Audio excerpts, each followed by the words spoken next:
I'm Jim Duffy on American Television and You. Often I'm asked, what if I don't like what I see on television? Well, that's a good question. We try to provide something for everyone throughout the broadcast day, and that takes some doing in a country as large and diverse as ours. But if you don't like what you see, let us know. Write to us, or change the channel. We'll get the message. It's a powerful combination. American Television and You.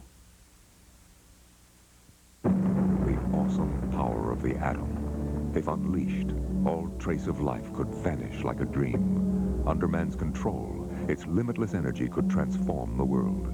The most important issue facing mankind, the fire unleashed, Thursday. I'm Rod Wood, and coming up next on 9 Eyewitness News, Mayor Alexander says an editorial urging him not to run again won't affect his decision. And thousands of tornado victims begin the cleanup in Ohio, Pennsylvania, and Ontario, Canada. Details just ahead, here on WIXT 9. No, it doesn't taste like light beer. This light beer tastes like real beer. Kathy Harrigan couldn't believe any light beer could taste as good as Genesee Light. I'm just surprised that it's a light beer. Genesee has taken out the calories and left in the flavor of a real beer. The ideal light beer should taste like a real, full-bodied, regular beer. And Jenny Light does that. It has the flavor of a real beer. If I wanted a light beer to taste like a real beer, I'd get Jenny Light. It's a good time for the great taste of McDonald's.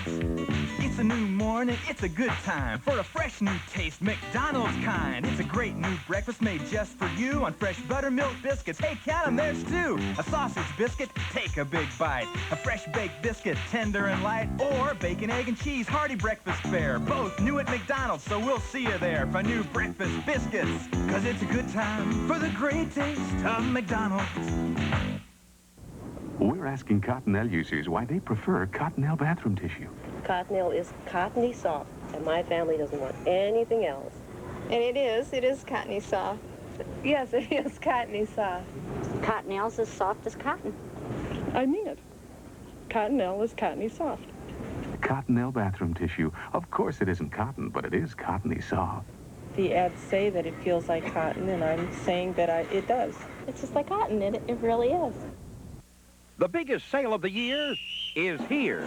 It's Silo's National Sale Days, where some of the lowest prices ever are really something to celebrate. Prices like these. A Spectracon 13-inch color portable TV, just $157. A Panasonic stereo radio cassette recorder, $48. A Hotpoint 15 cubic foot automatic defrost refrigerator, $399. So hurry to Silo's National Sale Days, where you'll find savings to beat the band. WIXT 9 in Syracuse. From all over central New York and the Syracuse area, this is 9 Eyewitness News with Rod Wood and Jack Morse on sports. Good evening, everyone. Organizers are calling the Children's Miracle Network Telethon a huge success. As the telethon left the airwaves at 6:30 tonight, the local total board showed more than $173,000 had been raised, and the phones were still ringing with donations. All of the funds raised locally will benefit Upstate Medical Center and the Children's Health Fund. Nationally, the telethon raised more than $21 million.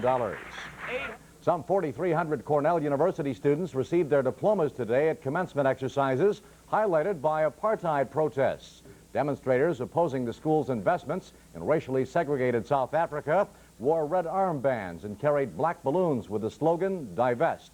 After diplomas were handed out, a group of students carried a coffin and crosses to the podium.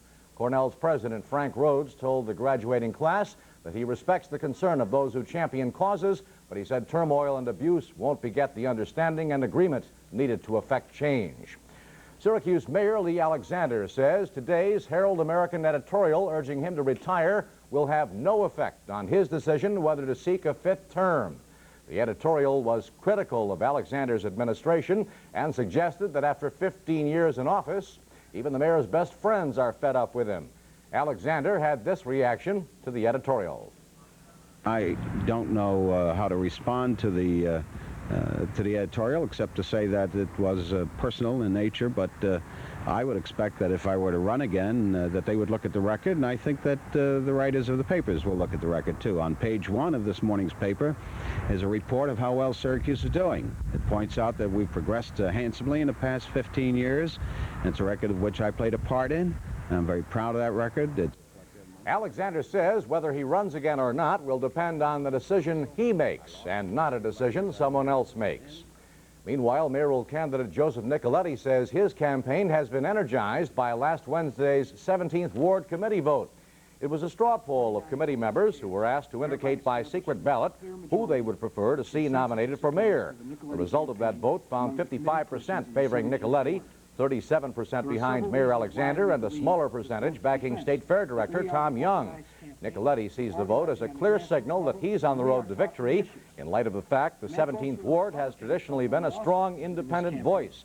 And he had this message for other Democratic ward chairmen. Those that may be on the city payroll or may be tied to the political machine in City Hall to throw off the shackles of the machine now.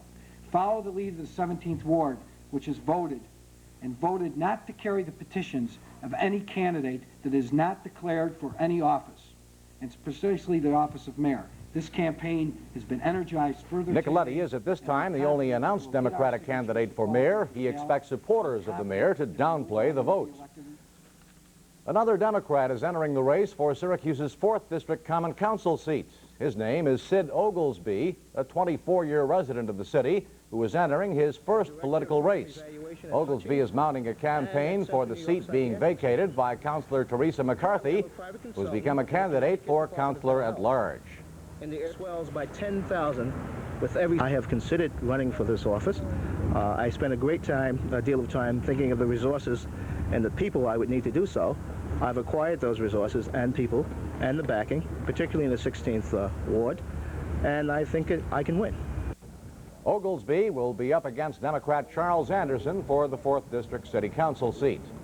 The Skaneateles landfill has been threatened with closure because of a lack of insurance coverage. Reportedly, the dump has held no insurance since September and is heading for a shutdown because insurance companies fear a potential danger from leaking hazardous waste. One woman who claims she has the answer to the problem is Janet Bessie, the founder of Concerned Citizens Against Drunk Driving, who is now launching her first political campaign in a run for the Onondaga County Legislature's 6th district seat. Bessie says the days of the landfill are numbered and mass incineration is a proven and effective system. She explained with Eyewitness reporter Tony Gaskins. Whether we trek it to Seneca Falls or where we put it, it's only a temporary solution. We must solve this problem permanently with burning. And that seems to be the only process that is recommended by chemists and engineers at this point. If victorious, Bessie would become the first Democrat to hold a seat in the 6th District, which saw Republican Gordon Ireland retire and replaced by Jack Mitchell, who is beginning his own campaign for a full term. And coming up when Eyewitness News continues, the death toll from Friday's tornadoes reaches 86. And a new local adoption program that helps match more parents with more children. Those stories and much more are straight ahead. Stay with us.